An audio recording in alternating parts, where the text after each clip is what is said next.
8h-7 ce vendredi matin et nous aurons le plaisir d'accueillir Christelle Ballesteros pour ouvrir un chapitre santé important lié à ce qu'on a classé effectivement dans le chapitre des faits divers. C'était aux États-Unis.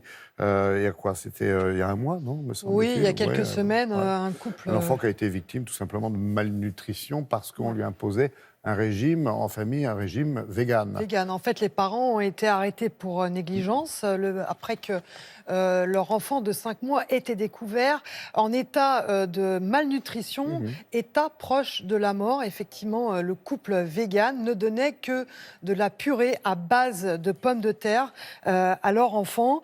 Et malheureusement, eh bien, ce n'est pas qu'un cas isolé, parce que de plus en plus de cas ont été rapportés ces dernières années. Aujourd'hui, on en tire la leçon. Aujourd'hui, on en tire la leçon. Alors, rappelons que le régime vegan, c'est un régime qui exclut complètement la viande, le poisson, les œufs, les produits laitiers. On est dans le monde végétal et uniquement dans le monde végétal. Et curieusement, eh bien, c'est un mode d'alimentation qui peut être bénéfique pour la santé, mais il faut avoir des connaissances bien précises en nutrition pour limiter les carences, en particulier s'agissant des enfants et du nourrisson. Alors justement, nous avons posé la question au professeur Tougnan. Est-il possible de nourrir son enfant de façon végane, son nourrisson? Voici la réponse en images.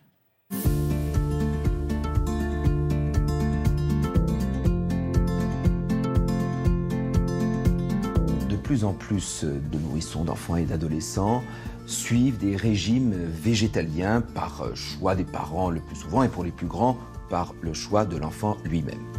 Pour les nourrissons, il ne faut surtout pas utiliser des boissons végétales à base d'amandes, de noisettes, de riz, de soja, qui donnent des carences majeures, qui vont laisser des séquelles à vie et qui malheureusement peuvent aussi tuer les enfants.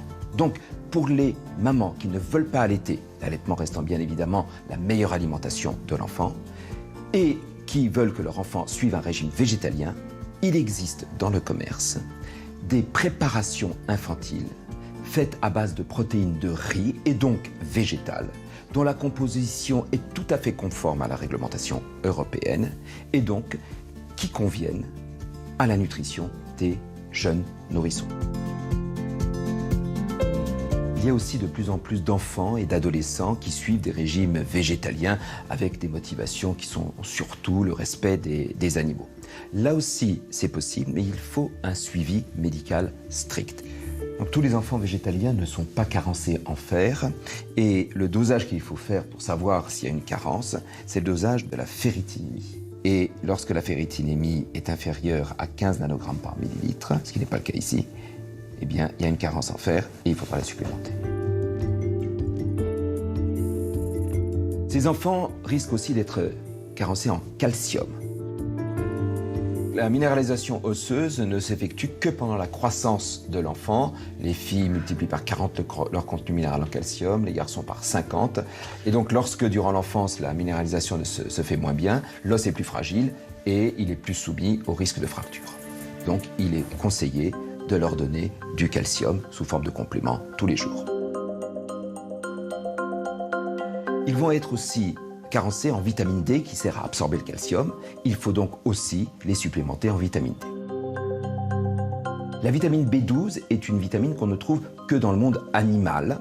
Il faut donc des compléments de vitamine B12, mais qui conviennent aux végétaliens puisque ce sont des compléments faits à base d'algues marines.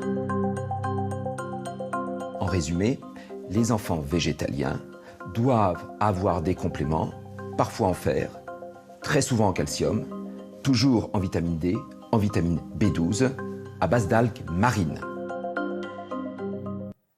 Et puis pour les enfants qui sont nourris au sein, c'est-à-dire des mamans véganes qui nourrissent, qui allaitent leurs enfants, là encore, il faut faire très attention parce qu'on peut avoir des carences en vitamine B12 et le nourrisson doit être suivi par des prises de sang régulières pour vérifier qu'il n'y a pas de problème de vitamine B12. Il m'a raconté, le professeur Tougnan, que dans son service, eh bien, ils ont reçu un enfant. La mère était supplémentée en vitamine B12, mais l'enfant manquait de vitamine B12. C'était très dangereux pour sa santé, donc il fallait absolument vérifier régulièrement.